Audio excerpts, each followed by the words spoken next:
Hi friends, இன்றைக்கி என்ன செய்ய போகிறோன்னா, இன்றைக்கி வந்துட்டு ஒரு பலாக்கொட்டையை வச்சு ஒரு சும்மா ஒரு சைட் ஒரு ஒரு ஒரு பொரியல் மாதிரி, பொரியல்லாம் இல்லைன்னா ஒரு ட்ரை ரோஸ்ட்டுலாம் அது மாதிரி செய்ய போகிறேன். பாருங்கள், பலாக்கொட்டை நம்ம வாங்கி பலாப்பழம் சாப்பிட்டோன்னே அந்த கொட்டையை தூக்கி போடக்கூடாது.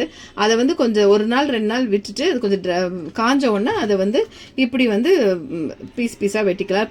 பொரியல் இன்னும் சின்னதாக வந்தாலும் வெட்டிக்கோங்க.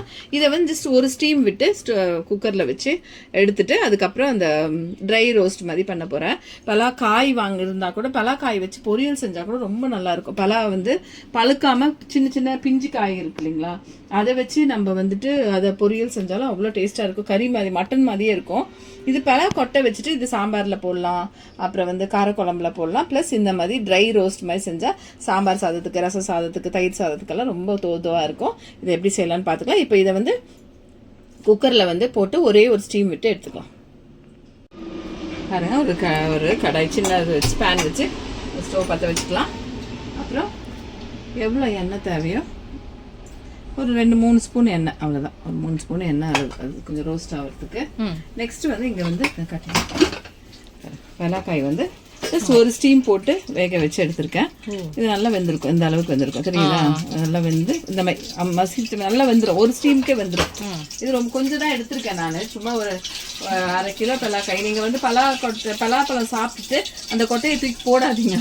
அப்படியே வந்து எடுத்து வச்சு ஒரு நாள் வந்து கொஞ்சம் வெயிலில் வச்சு மறுநாள் உரிச்சு இந்த மாதிரி ஃப்ரை எல்லாம் செய்யலாம். ரொம்ப நல்லது, உடம்புக்கும் ரொம்ப நல்லது. இதெல்லாம் இந்த மாதிரிலாம் செஞ்சா ஒரு டிஃப்ரெண்ட்டாகவும் இருக்கும். அந்த டேஸ்ட்டும் வந்து ஒரு இனிப்பு கலந்த காரம் அதெல்லாம் சேர்ந்துருக்கும். எண்ணெய் சூடு ஏறினோட கடுகு கொஞ்சம் போட்டுக்கலாம்.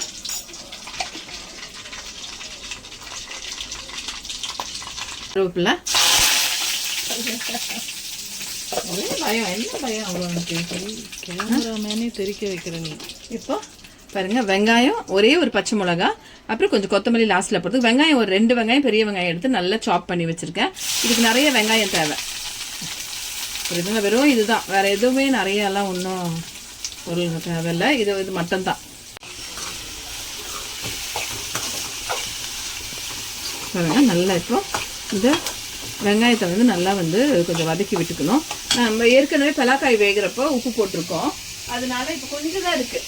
அந்த பலாக்கொட்டை காயின்னு சொல்கிறோம், பலாக்கொட்டை வேக வச்ச உப்பு போட்டிருக்கோம். இப்போ நம்ம இதுக்கு வந்து இந்த வெங்காயத்துக்கு மட்டும் அது வந்து கொஞ்சம் தேவையான அளவு கொஞ்சம் உப்பு, ரொம்ப ஜாஸ்திலாம் போடாதீங்கன்னா அந்த பலாக்கொட்டை வேகிறதுக்கு அப்போவே நம்ம வந்துட்டு கொஞ்சம் உப்பு போட்டிருக்கோம், அதனால கொஞ்சம் உப்பு போட்டால் போதும். போட்டுட்டு நல்லா வதக்கி விட்டுக்கோங்க. நிறைய பொருள்லாம் இது ரொம்ப தேவையே இல்லைங்க, கொஞ்சம் தான். இந்த வந்து வெங்காயம், பச்சை மிளகா, இது வந்து இந்த வெங்காயம் வந்து கொஞ்சம் நல்லா ரொம்பவும் வதக்கக்கூடாது, இந்த க்ரன்ச்சினஸ் இருக்கும் அதில், அப்போ தான் நல்லாயிருக்கும்.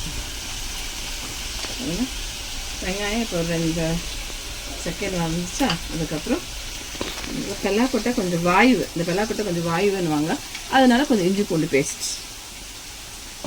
பேஸ்ட்டும் போடலாம், இல்லை இஞ்சியும் பூண்டும் வந்து சாப் பண்ணி கூட போட்டுக்கலாம், அது இன்னும் நல்லாயிருக்கும். ட்ரை ரோஸ்ட் தானே இது.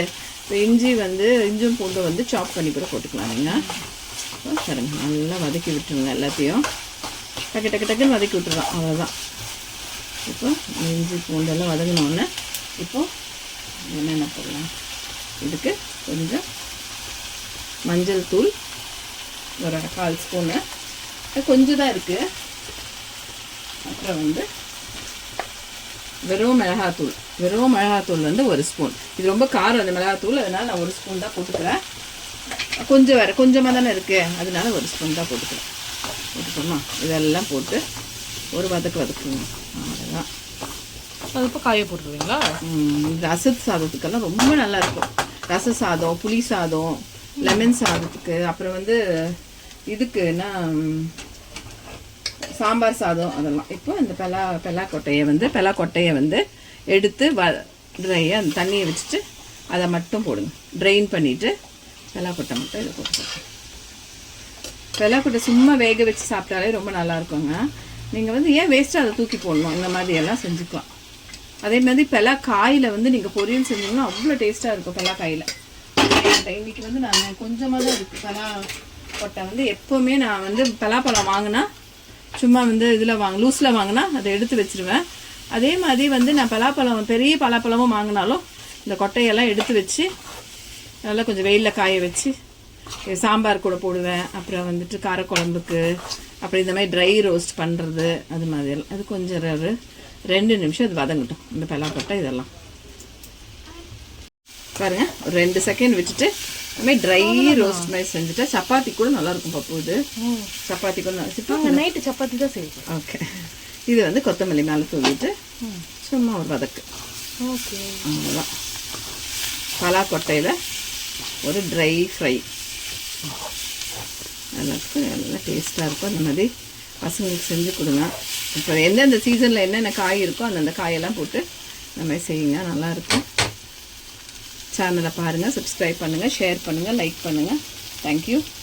பாருங்கள், ஒரு 2 செகண்ட் விட்டுட்டு இந்த மாதிரி ட்ரை ரோஸ்ட் மாதிரி செஞ்சுட்டா சப்பாத்தி கூட நல்லாயிருக்கும் பப்பு. இது சப்பாத்தி கூட நல்லா நைட்டு சப்பாத்தி தான் செய்வோம். ஓகே. இது வந்து கொத்தமல்லி மேலே தூவிட்டு சும்மா ஒரு வதக்கு. ஓகே, அவ்வளோதான். பலாக்கொட்டையில் ஒரு ட்ரை ஃப்ரை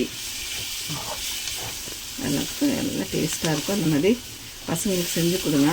இப்போ எந்தெந்த சீசனில் என்னென்ன காய் இருக்கோ அந்தந்த காயெல்லாம் போட்டு இந்த மாதிரி செய்யுங்க, நல்லாயிருக்கும்.